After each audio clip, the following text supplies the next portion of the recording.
दोस्तों, मच्छर जिसे दुनिया का सबसे खतरनाक क्रिएचर कहा जाए तो कोई संदेह नहीं है।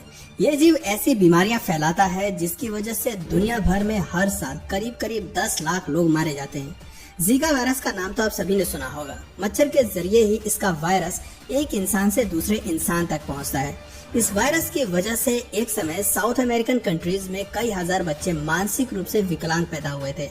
अब आप सोचिए, अगर मच्छर नहीं होते तो ये बीमारियां भी नहीं फैलती और ना ही इतने सारे बच्चे बीमार पड़ते। वैसे अगर आपको ऐसा लगता है कि पूरी दुनिया में एक ही तरह के मच्छर पाए जाते हैं तो यकीनन आप गलत हैं, क्योंकि पूरी दुनिया में मच्छरों की करीब 3500 प्रजातियां पाई जाती हैं। और आपके लिए ये जानना शॉकिंग होगा कि इनमें से ज्यादातर मच्छर की नस्लें इंसानों को बिल्कुल भी परेशान नहीं करती हैं, क्योंकि मच्छरों की कुछ प्रजातियां अपने भोजन के लिए सिर्फ पौधों और फलों के रस पर निर्भर रहती हैं। और रही बात इंसान के खून पीने की, तो आपको बता दें कि मच्छरों की केवल 6% प्रजातियां ही इंसानों का खून पीती हैं, और वो भी सिर्फ मादा मच्छर ही हम इंसानों का खून पीती हैं। नर मच्छर ना तो हमें काटते हैं और ना ही वो बीमारियां फैलाते हैं। ये दोनों ही काम मादा मच्छरों का होता है। वैसे हमें काटकर हमारा खून चूसना मादा मच्छरों की मजबूरी होती है। बिना खून पिए ये अंडे नहीं दे सकती हैं, इसलिए अपने अंडों के विकास के लिए मादा मच्छर हमें काटती हैं। एक्चुअली होता ये है कि जब कोई मादा मच्छर अंडे देने लायक होती है तो उनके न्यूट्रिशंस के लिए फूलों का रस सफिशिएंट नहीं रहता है। ऐसे समय में उन्हें अपने भोजन में प्रोटीन और फैट की भी जरूरत होती है, और ये प्रोटीन और फैट उन्हें उन जीवों के खूनों से मिलता है जिसे ये काटकर उनका खून चूसती हैं। वैसे इंसानों का खून पीने वाले इन 6% प्रजातियों में से भी केवल 50% मादाएं ही अपने अंदर बीमारियों के वायरस लिए फिरती हैं। यानी कुल मिलाकर मच्छरों की केवल 100 नस्लें ही ऐसी हैं जो इंसानों के लिए नुकसानदेह हैं और जिनका इंसानियत पर बहुत ही भयानक असर पड़ता है। वैसे अगर मच्छरों की प्रजातियों में सबसे खतरनाक मच्छरों की बात करें तो इनमें 3 तरह के मच्छर आते हैं: Aedes aegypti, Aedes albopictus, Anopheles gambiae. दोस्तों, इन तीनों में सबसे खतरनाक मच्छर एनोफिलीज गैम्बाई होते हैं, जिन्हें मेनली मलेरिया फैलाने वाले मच्छरों के रूप में जाना जाता है। ये मच्छर आमतौर पर ऐसे एरिया में पनपते हैं जहां पानी जमा रहता है या दलदली भूमि अधिक होती है। ये 24 घंटे खून चूसने के लिए तैयार रहते हैं, यानी दिन और रात दोनों समय ये काटती हैं। जबकि वही जो एंडीज एजिप्टाई मच्छर होती हैं वो डेंगू, चिकनगुनिया, जीका, मायरो और येलो फीवर जैसे वायरस और अन्य डिजीज एजेंट्स को फैलाने के लिए जाने जाते हैं। इन मच्छरों को सबसे पहले अफ्रीका में खोजा गया था और आज मच्छरों की ये प्रजातियां दुनिया के तमाम गर्म देशों में पाई जाती हैं। ठीक इसी तरह मच्छरों की दूसरी सबसे खतरनाक प्रजाति एंडीज एल्बोपिक्टस भी दुनिया के गर्म देशों में पाई जाती हैं। वैसे इसे जंगल के मच्छर और एशियन टाइगर मॉस्किटो के नाम से भी जाना जाता है। ये सबसे पहले दक्षिण पूर्व एशिया में पाए जाते थे, लेकिन अब ये यूरोपियन देशों और अफ्रीका में भी फैल गए हैं। येलो फीवर और डेंगू जैसी बीमारी के अलावा ये वेस्ट नाइल वायरस और ईस्टर्न एक्वाइन एन्सेफलाइटिस को फैलाने के लिए जाने जाते हैं। इनका काटना इंसानों के लिए जानलेवा साबित हो सकता है। दोस्तों, अब तक सवाल जो शायद आपके दिमाग में आ रहा होगा कि क्या मादा मच्छर सिर्फ इंसानों का ही खून पीते हैं, तो इसका जवाब है नहीं। वैसे ये बात 100% सच है कि एक मच्छर इंसानी खून पीने को हमेशा प्रायोरिटी देती है, क्योंकि इससे उनकी कई आवश्यकताएं पूरी हो जाती हैं। लेकिन उन मच्छरों का क्या जो जंगलों में रहते हैं?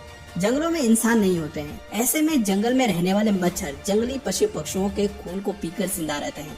कुछ जंगली मच्छर ऐसे भी होते हैं जो सिर्फ और सिर्फ जंगली पक्षियों का ही खून पीते हैं। पक्षियों में जो जीका वायरस और बर्ड फ्लू जैसे वायरस पनपते हैं, उसे इंसानों तक पहुंचाने का सबसे बड़ा कारण मच्छर ही है। इसके अलावा मच्छर गिरगिट, कुत्ते, बिल्लियां, सांप, खरगोश, मेंढक, गिलहरी जैसे छोटे छोटे जीवों को भी काटते रहते हैं। यही नहीं, मच्छर कुछ बड़े जीवों जैसे कि गाय, घोड़ा, कंगारू और बाकी प्राइमेट्स को भी अपना शिकार बनाते हैं। दोस्तों, शायद आपने कभी नोटिस किया हो, जब हम शाम के समय किसी पार्क वगैरह या कहीं खुली जगह में बैठे होते हैं तो हमारे सिर के ऊपर मच्छर मंडराने लगते हैं। हालांकि सिर पर मच्छर मंडराने के पीछे का फैक्ट यहाँ पर बहुत कम लोगों को पता होगा। दरअसल जब हम इंसान सांस लेते हैं तो हम कार्बन डाइऑक्साइड गैस रिलीज करते हैं, और मच्छरों को कार्बन डाइऑक्साइड गैस की गंध बहुत ज्यादा पसंद होती है। यही वजह है कि खुली जगहों में मच्छरों को 10 मीटर दूर से ही इंसानों के आसपास होने का पता चल जाता है, और ये कार्बन डाइऑक्साइड गैस से अट्रैक्ट होकर हमारे सिर के ऊपर मंडराने लगते हैं। इसके अलावा सिर के ऊपर मच्छर मंडराने की दूसरी वजह हमारा पसीना भी होता है।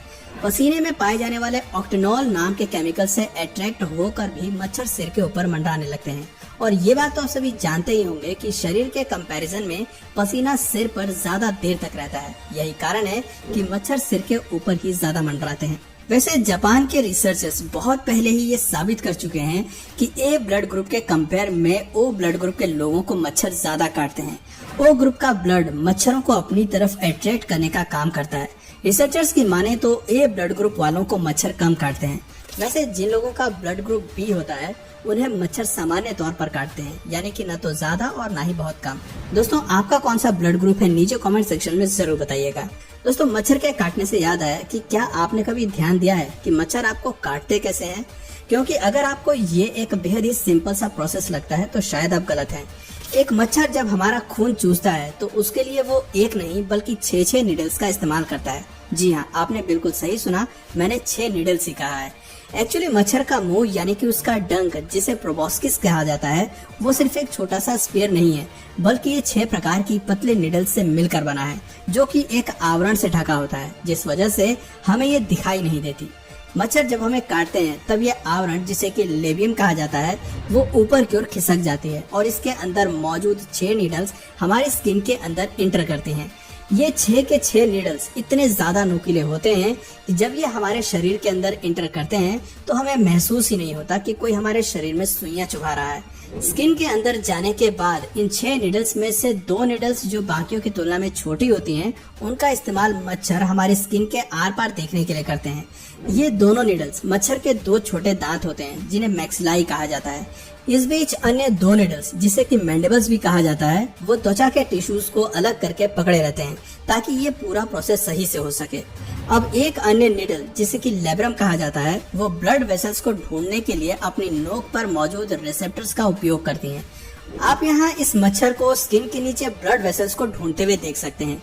ब्लड वेसल्स मिलने के बाद ये उस पार्ट को स्मूथ करने के लिए अपनी छठी सुई, जिसे हाइपोफेरिंक्स कहा जाता है, उसकी हेल्प से हमारी बॉडी के अंदर एनेस्थीसिया जैसा लिक्विड रिलीज कर देती हैं, जिससे वो हिस्सा सुन्न पड़ जाता है। और जब तक आपको एहसास होता है कि मच्छर ने आपको काटा है, तब तक वो अपना काम कर चुके होते हैं। वैसे ये हमारे ब्लड वेसल्स से तब तक खून चूसते रहते हैं जब तक कि ये उनके वजन के 3 गुना के बराबर ना हो जाए या फिर आप उन्हें मारकर गिरा न दें। एक मच्छर 1 मिनट में इंसान की बॉडी से 1.5 ml खून चूस सकता है। दोस्तों, मच्छर के काटने पर अक्सर हमें खुजली का एहसास होता है और वो खुजली हमें तब महसूस होती है जब मच्छर हमारा खून चूसने से पहले हमारे शरीर के अंदर केमिकल रिलीज करता है, जिससे हमारा शरीर उस केमिकल के प्रति प्रतिक्रिया करता है और जिससे उस जगह पर गांठ बन जाती है और खुजली होने लगती है। कुछ लोगों को काटने पर मामूली सी प्रतिक्रिया होती है, लेकिन कुछ लोगों पर इसका ज्यादा बुरा असर पड़ता है। दोस्तों, कभी कभी मच्छर हमें काटने के बाद उड़ने से पहले हमारे शरीर के ऊपर अपना सलाइवा छोड़ देते हैं और ये सलाइवा ही होता है जो हम इंसान को बीमार करता है, क्योंकि उनके अंदर वायरस और पैरासाइट्स होते हैं।